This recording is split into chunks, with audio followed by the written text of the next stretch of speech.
வணக்கம் நேர்களே, இன்னைக்கு முக்கியமான செய்திகள் என்ன அப்படிங்கறத ஷார்ட்டா பாத்திரலாம். ஃபர்ஸ்ட் நியூஸ், இந்தியாவுடைய தலைநகர் டெல்லி ஒரு கேஸ் சேம்பரா மாறிடுச்சு அப்படின்னு சொல்லி திமுக ராஜ்யசபா எம்பி வில்சன் அவர்கள் சொல்லியிருக்காரு. என்ன நடந்திருக்கு அப்படின்னா, டெல்லி ஒவ்வொரு வருஷமும் இந்த குளிர்காலத்துல ஒரு விஷவாயு அறையா மாறிடுது, கேஸ் சேம்பரா மாறிடுது. அதோடைய ஏர் குவாலிட்டி இண்டெக்ஸ் அப்படிங்கிறது 335 இருக்கு. அது வந்து வெரி புவர் கேட்டகரி அப்படின்னு சொல்லியிருக்காரு. 2025 அவர் சொன்னது முக்கியமான விஷயம் என்ன அப்படின்னா, 2025 WHO சொன்ன தரவுகளின் அடிப்படையில பாதுகாப்பான அளவுக்கு டெல்லியில ஒரு நாள் கூட காத்தினுடைய அளவு தரம் இருந்தது இல்லை அப்படின்னு சொல்லியிருக்காரு. அது மட்டும் இல்ல, டெல்லி மக்கள் சுவாசிக்கிறதுக்கு கூட இப்ப போராடிட்டு இருக்காங்க. அதாவது லைஃப் எக்ஸ்பெக்டன்சின்னு சொல்லுவோம் இல்லையா, அது வந்து 8 ஆண்டுகள் இந்த மாசின் காரணமா குறையுது. ஒருத்தர் 100 வருஷம் வாழ்றாரு அப்படின்னா இந்த மாசுல இருந்தாங்க அப்படின்னா 92 வருஷம் தான் வாழ முடிய ஒரு சிச்சுவேஷன் இப்ப இருக்கு டெல்லியை பொறுத்த வரைக்கும். சோ இது ஒரு என்விரான்மெண்டல் இஷ்யூ கிடையாது, இது ஒரு நேஷனல் எமர்ஜென்சி, உடனடியா ஆக்ட் பண்ணி ஆகணும் அப்படின்னு சொல்லியிருக்காரு. இப்படி இருக்கக்கூடிய சிச்சுவேஷன்ல, ஒரு பீக் ஸ்மாக் இருக்கக்கூடிய சிச்சுவேஷன்ல எதுக்கு இந்த குளிர்கால கூட்டத்தொடர்லாம் இப்ப நடத்துறீங்க அப்படின்றதையும் அவர் கேட்டிருக்காரு. வின்டர் செஷன் நடத்தணும் அப்படிங்கறதெல்லாம் புரிஞ்சுக்க முடியுது. ஆனா நாம் இன்னும் 1950ஸ்லயே இல்லையே, எவ்வளவோ விஷயங்கள் மாறி இருக்கு. ஆனா 1950ஸ்ல நடந்த மாதிரி இப்பவும் வந்து இதுக்கு டெல்லி வாங்க அப்படின்னு சொல்லி நிர்வாகத்தை இன்னும் டெல்லியிலேயே நடத்த வேண்டிய கட்டாயம் என்ன அப்படின்னு அவர் கேட்டிருக்காரு. யாரோ பஞ்சாப்லயும் ஹரியானாலையும் விவசாயிகள் வந்து அந்த விவசாய கழிவுகளை எரிக்கிறாங்க, ஸ்டபுள்னு சொல்லுவாங்க இல்லையா, அந்த வக்கிப்புல் அந்த மாதிரியான விஷயங்கள் எல்லாத்தையும் எரிக்கிறாங்க, இதுதான் மாசுக்கான காரணம்னு சொல்றாங்க. பட் அது கிடையாது. ஸ்டபிள் பர்னிங் மட்டும் அதுக்கு காரணம் கிடையாது. முக்கியமான காரணம் வெஹிக்கிள் பொல்யூஷன் தான் இதுல முக்கியமான காரணம். ஏன் வெஹிக்கிளோட பொல்யூஷன் இங்க டெல்லியில ஜாஸ்தியா இருக்கு அப்படின்ற ஒரு கேள்வி வரும்போது அதுக்கு அவர் என்ன பதில் சொல்றாருன்னா, டெல்லி தான் கம்ப்ளீட் சென்ட்ரலா இருக்கு. டெல்லியில நடந்திருக்கக்கூடிய ஓவர் சென்ட்ரலைசேஷன் தான் இதுக்கு முக்கியமான காரணம். அரசு துறைகள் எல்லாம் டெல்லியில தான் இருக்கு. மக்கள் நெரிசல், வாகன நெரிசல், காற்று மாசு எல்லாம் வர்றதுக்கு காரணம் ஒட்டுமொத்த அரசு இயந்திரமும் டெல்லியை மையமா கொண்டுதான் இருக்கு. சோ இதை டீசென்ட்ரலைஸ் பண்ணினாதான் முதல்ல இந்த காற்று மாசு பிரச்சனைக்கு பேசிக்கான தீர்வாவது கிடைக்கும் அப்படின்னு சொல்லியிருக்காரு. அதுக்கு அவர் முக்கியமா சொல்லக்கூடிய என்னென்ன பண்ணணும்னு சொல்றாருன்னா, சுப்ரீம் கோர்ட் வந்து டெல்லியில மட்டும் ஏன் இருக்கணும், நீங்க ரீஜனல் பெஞ்சஸும் இதுல அமைக்கலாம்ல. சென்னை, மும்பை, கொல்கத்தா மாதிரியான இடங்கள்ல உச்சநீதிமன்றத்தினுடைய கிளைகளை நீங்க அமைக்கலாம். அப்படி நடக்கும்போது டெல்லிக்கு வரக்கூடிய வழக்குகளுடைய சுமை குறையும், அங்க பொல்யூஷன் குறையறதுக்கு வாய்ப்புகள் ரொம்ப அதிகம் அப்படின்னு சொல்லியிருக்காரு. அது மட்டும் இல்ல, அமைச்சகங்கள் மற்றும் ஸ்டாச்சுட்டரி பாடிஸ், அதை வந்து ஏன் நீங்க எல்லா அமைச்சகங்களும் டெல்லியிலேயே இருக்கணும்னு பாக்குறீங்க, அதையும் எல்லாத்துக்கும் பிரிச்சு கொடுத்தீங்கன்னா நாட்டினுடைய வளர்ச்சியும் சமமா இருக்கும்ல அப்படின்ற ஒரு பாயிண்ட வைக்கிறாரு. அது மட்டும் இல்லாம அட்மினிஸ்ட்ரேஷனையே டீசென்ட்ரலைஸ் பண்ணணும். நாம வந்து இன்னும் 1950ஸ்ல இருக்கக்கூடிய சிச்சுவேஷன்லயே தான் எல்லா அட்மினிஸ்ட்ரேஷனும் போயிட்டு இருக்கு. எதுக்கு தொட்டதுக்கெல்லாம் நம்ம டெல்லிக்கே போக வேண்டிய ஒரு சிச்சுவேஷன் இருக்கு. நாம தான் இப்ப ஒர்க் ஃப்ரம் ஹோம் கல்ச்சர் லெவலுக்கு வந்துட்டோம். அப்படி இருக்கக்கூடிய நிலையில இதை டீசென்ட்ரலைஸ் பண்ணி எல்லா மாநிலங்கள்லயும் இந்த அமைச்சகங்கள் மாதிரியான விஷயங்களை பிரிச்சு கொடுத்தாங்க அப்படின்னா it will be much more easier அப்படின்னு சொல்லியிருக்காங்க. So it is time for Delhi to breath. அவங்களுக்கு மூச்சு விட கொஞ்சமாச்சும் வாய்ப்பு கொடுங்க, அதுக்கு இந்த மாதிரியான நடவடிக்கை எல்லாம் தயவு செஞ்சு எடுங்க அப்படின்னு வில்சன் அவர்கள் சொல்லியிருக்காரு. நீங்க அவர் சொல்லிருக்கக்கூடிய கருத்தோட ஒத்து போறீங்களா, அவர் சொல்றது சரின்னு நினைக்கிறீங்களா, கமெண்ட் பண்ணுங்க. அடுத்த நியூஸ் ஒரு இன்ட்ரெஸ்டிங்கான நியூஸ். 2014 மார்ச் 8ஆம் தேதி கோலாலம்பூர்ல இருந்து பீஜிங் கிளம்பி புறப்பட்ட போயிங் 777 பிளைட் MH370.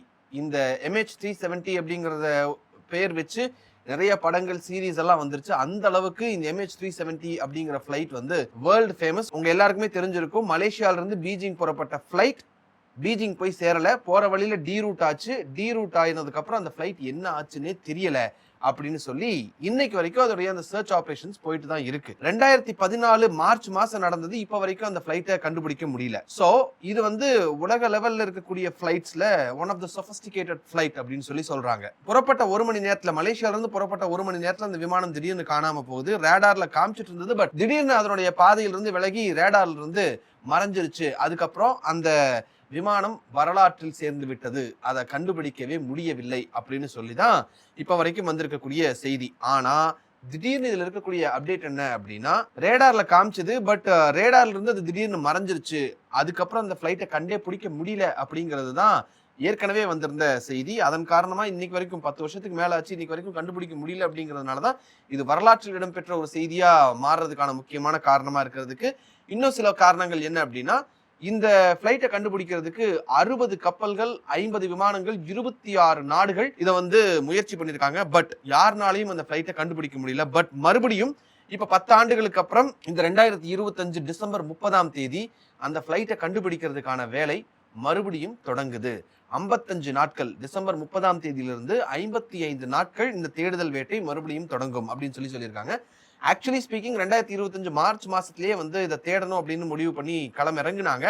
பட் அப்ப இருந்த அந்த கடுமையான வானிலை காரணமா கடல்ல எங்களுக்கு தேடுறது அப்படிங்கிறது ரொம்ப கஷ்டமான விஷயமா இருக்கு அப்படின்னு சொல்லி ஓஷன் இன்ஃபினிட்டி அப்படின்ற ஒரு தனியார் நிறுவனம் சொல்லியிருந்தாங்க. அந்த ஓஷன் இன்ஃபினிட்டி நிறுவனம் தான் இப்ப இந்த MH370 ஃபிளைட்டை தேட போறாங்க. சோ இத பத்தி மலேசியன் கவர்மெண்ட் கிட்ட கேட்கும் போது மறுபடியும் ஏன் இதை ஆரம்பிக்கிறீங்க அப்படின்னப்போ, இதுல வந்து உயிரிழந்தவர்களுடைய குடும்பத்துக்கு ஒரு பதில் கன்ஃபார்மா கிடைக்கணும், அந்த பதில வாங்கி தர்றதுக்கு எங்களுடைய பொறுப்பு இருக்கு, அதனால மறுபடியும் நாங்க இதை ட்ரை பண்றோம் அப்படின்னு சொல்றாங்க. ஸோ அந்த ஓஷன் இன்ஃபினிட்டி அப்படிங்கிற நிறுவனம் வந்து நோ ஃபைண்ட் நோ ஃபீ அப்படின்ற பேசிஸ்ல அவங்க இந்த ஃபிளைட்டை வந்து தேட போறாங்க. 55 நாட்கள் தேட போறாங்க.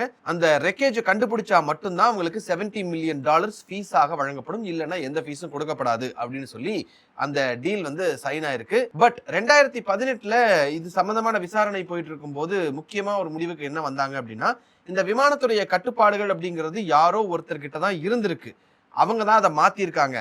இயந்திர கோளாறு காரணமாகவோ இல்ல ஒரு மாதிரி விபத்து காரணமாகவோ அந்த ஃபிளைட் வந்து ரேடாரை விட்டு வெளியே போகல. ஸோ யாரோ அதோட ரூட்டை வந்து டீரூட் பண்ணி தான் இருக்காங்க அப்படின்னு சொல்லி தான் அந்த விசாரணை அறிக்கை வந்து சொல்லியிருந்தது. அப்ப சொல்லும்போது அவங்க என்ன சொன்னாங்க அப்படின்னா, இந்த ஃபிளைட் காணாம போயிடுச்சு, பட் அதோடைய உடைந்த பாகங்கள் ரெக்கேஜை வந்து கண்டுபிடிச்சா மட்டும்தான் உண்மையிலேயே என்ன நடந்தது அப்படிங்கிறத நம்ம கண்டுபிடிக்க முடியும், என்னங்கிறத சொல்ல முடியும் அப்படின்னு சொல்லியிருந்தாங்க. அதை மறுபடியும் தேடி கண்டுபிடிச்சு உண்மையிலேயே அந்த ஃபிளைட்டுக்கு என்ன நடந்தது அப்படிங்கிறத கன்ஃபார்மா நாங்க மக்கள்கிட்ட சொல்லுவோம் அப்படின்னு மலேசியன் கவர்மெண்ட் இறங்கியிருக்காங்க. ஸோ இந்த முறையாவது இந்த ஃபிளைட்டை கண்டுபிடிப்பாங்களா அப்படிங்கறத நம்ம பொறுத்திருந்து பார்க்கணும். மேபி அவங்க சொல்லியிருக்க இந்த 55 டேஸ்க்குள்ள மேபி இன்னொரு 2 மாசத்துல பிப்ரவரி முடியறதுக்குள்ள இதுக்கான பதில் கிடைக்கும் அப்படின்னு நம்ம எதிர்பார்க்கலாம். அடுத்த முக்கியமான நியூஸ், இந்திய ரூபாய் வரலாற்றில் முதன்முறையாக 90 ரூபாயை கடந்து விட்டது. ஒரு நாள் எப்பயாச்சும் இது நடக்கும், கன்ஃபார்மா நடக்கும் அப்படின்னு சொல்லிட்டு இருந்த ஒரு விஷயம் நடந்து கண் முன்னாடி இப்ப இருக்கிறத நம்ம பாக்குறோம். சோ இப்ப இதுல முக்கியமா என்னன்னு தெரிஞ்சுக்கணும் அப்படின்னா, கடந்த 40 வருஷத்துல ருபி வேல்யூ எந்த அளவுக்கு இருந்திருக்கு, இப்ப ஏன் இவ்வளவு வீக்கா இருக்கு, இந்திய பொருளாதாரத்துல இது எந்த மாதிரியான விளைவுகள், இந்திய பொருளாதாரம் அளவுக்கு வேண்டியதில்ல, உங்க பாக்கெட்டையும் என் பாக்கெட்டையும் இது பதம் பார்க்குமா அப்படிங்கிறது தான் இப்ப நம்ம முக்கியமா தெரிஞ்சுக்க வேண்டிய விஷயமா இருக்கு. லாஸ்ட் 40 இயர்ஸ் அப்படின்னு நம்ம எடுத்துக்கிட்டோம் அப்படின்னா 1983ல ஒரு டாலர் அப்படிங்கிறது 10 ரூபாய் அப்படின்ற லெவல்ல தான் இருந்தது. அதுக்கப்புறம் 1991ல ஒரு டாலர் 20 ரூபாய் அப்படின்ற ரேஞ்ச கடந்தது. அதுக்கப்புறம் 2 இயர்ஸ் கழிச்சு ஒரு டாலர் அப்படிங்கிறது 30 ரூபா போச்சு. ஆக்சுவலா அந்த டைம்ல இதுதான் இருக்கிறதுலயே ஹையஸ்ட் ஃபால், இதுக்கு மேல விழுறதுக்கு வாய்ப்பே இல்லை, அந்த மாதிரியான விஷயங்கள்லாம் பேசிக்கிட்டாங்களாம். சோ அந்த மாதிரி இருந்த சிச்சுவேஷன்ல இப்ப நம்ம 90 ரூபாய் கிராஸ் பண்ணிருக்கோம். அதுக்கப்புறம் என்ன நடந்திருக்கு அப்படின்னா 1998ல பொக்ரான் அணுகுண்டு சோதனை பண்ணாங்க இல்லையா, அப்ப வந்து ஒரு டாலருங்கிறது 40 ரூபாயை கடந்ததா சொல்றாங்க. 2000ல இருந்து 2007 வரைக்கும் நடந்த ஐடி பூம் காரணமா ருப்பி 44 இருந்து 49 இந்த ரேஞ்சுக்குள்ளேயே தான் இருந்துட்டு இருந்திருக்கு. 2008ல நடந்த குளோபல் பினான்சியல் கிரைசிஸ் காரணமா ஃபாரின் இன்வெஸ்டர்ஸ் தொடர்ந்து எல்லாரும் வெளியேறி போன டைம்ல ருப்பி ஃபர்ஸ்ட் ஹாஃப் செஞ்சுரிய தொட்டது. ஒரு டாலர் 50 ரூபாய் அப்படின்ற மார்க்கை வந்து 2008வது வருஷம் தொடுது. 2013ல இந்த டேப்பர் டான்ட்ரம், இந்தியாவுடைய இந்த ட்வின் பேலன்ஸ் ஷீட், இந்த மாதிரியான விஷயங்கள் காரணமா ஒரு டாலர் 60 ரூபாயை தொடுது. 2018ல எண்ணெய் விலை உயர்வு, அதாவது crude oil, current account deficit மாதிரியான ப்ராப்ளம் காரணமா 70 ரூபீஸ்க்கு மேல போகுது. 2022ல உக்ரைன் வார் தொடங்குது, அங்கிருந்து ஆரம்பிச்சு 80 ரூபாயை கடந்து இப்ப 2025ல 90 ரூபாயை தாண்டி விட்டது. சோ இது ஏற்பட முக்கியமான காரணங்கள் என்ன? அமெரிக்காவுடைய டாரிஃப் 50% மேல டாரிஃப் போட்டிருக்கிறதுனால நம்மளால எக்ஸ்போர்ட் பண்ண முடியல. அப்படி இருக்கக்கூடிய சிச்சுவேஷன்ல ருபி வேல்யூ டிப்ரிஷியேட் ஆகுது. அது வந்து இந்த ரூபாய் சரிவுக்கு முக்கியமான காரணம். அடுத்தது foreign institutional investors, FPIs, foreign portfolio investors எல்லாருமே வெளியேறாங்க. ஸ்டாக் மார்க்கெட்ல இருக்கக்கூடிய அவங்க போர்ட்ஃபோலியோக்கள் எல்லாம் வித்துட்டு அவங்க ஸ்டாக் மார்க்கெட்டை விட்டு வெளியே போறதை நம்ம பாக்குறோம். அடுத்தது FDIயும் ரொம்ப வீக்கா இருக்கு. அதே மாதிரி ரெக்கார்ட் ட்ரேட் டெபிசிட் வர்த்தக பற்றாக்குறைன்னு சொல்லுவோம். வாங்குறதுக்கும் நம்ம இம்போர்ட் பண்றதுக்கு எக்ஸ்போர்ட் பண்றதுக்கு இருக்கக்கூடிய அந்த டிஃபரன்ஸ், அந்த ட்ரேட் டெபிசிட் அப்படிங்கிறது ரொம்ப ஜாஸ்தியா இருக்கக்கூடிய சூழ்நிலையில ருபி வேல்யூ டிப்ரிஷியேட் ஆகிறதுக்கு முக்கியமான காரணங்களா இத சொல்லலாம். சரி, இந்த வீடியோவை பார்த்துட்டு இருக்கிற எனக்கு இதனால என்ன பாதிப்பு ஏற்படும், ஒரு சாமானியனா எனக்கு என்ன பாதிப்பு ஏற்படும் அப்படின்ற கேள்வி உங்களுக்கு எழலாம். என்ன நடக்கும் அப்படின்னா, இறக்குமதி செய்யக்கூடிய பொருட்களுடைய எல்லா விலையும் உயரும். சரி, நான் எதுவும் இம்போர்ட்டட் குட்ஸ் வாங்குறது இல்லையே அப்படின்னு நீங்க நினைக்கலாம். பட் அப்படி கிடையாது. ஆயில், குறிப்பா பாம் ஆயில் வந்து இம்போர்ட் தான் பண்றோம்.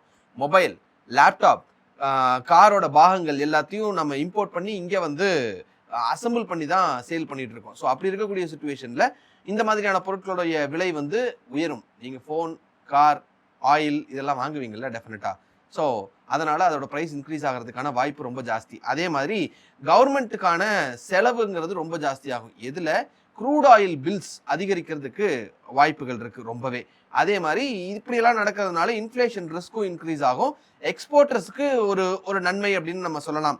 டெக்ஸ்டைல், ஐடி, ஃபார்மா மாதிரியான துறைகள் எக்ஸ்போர்ட் பண்ணாங்கன்னா அவங்களுக்கு வந்து ஒரு டாலர் 90 ரூபாய்க்கு மாற்றும் போது 88 ரூபா இருந்த இடத்துல ஒரு டாலருக்கு 2 ரூபா லாபம் கிடைக்கிறதுக்கு வாய்ப்பு இருக்கு. ஆனா யார்கிட்ட ஆர்டர் இருக்கு அப்படின்ற கேள்வியை நீங்க கேட்கக்கூடாது. ஆர்டர்ஸ் நிறைய பேருக்கு இல்லை அப்படிங்கிறது தான் இப்ப இருக்கக்கூடிய நிதர்சனமான உண்மையா இருக்கு. ஸோ ருப்பி வேல்யூ டிப்ரிஷியேட் ஆயிட்டு இருக்கு, எனக்கு அதுக்கு சம்மந்தமே இல்லை அப்படின்னு நீங்க நினைச்சீங்கன்னா நீங்க வாங்குற ஆயில்ல இருந்து சின்ன சின்ன விஷயங்கள், நீங்க போடக்கூடிய பெட்ரோல்ல இருந்து நீங்க சமைச்சு சாப்பிடக்கூடிய ஆயில் வரைக்கும் எல்லாத்துலயுமே இந்த ருப்பி வேல்யூ டிப்ரிசியேஷன் அப்படிங்கிறது பாதிப்பு ஏற்படுத்தும். உங்க பாக்கெட்ல இருந்து ஒரு ரூபாயை எடுத்துக்கிட்டே தான் இருக்கும்.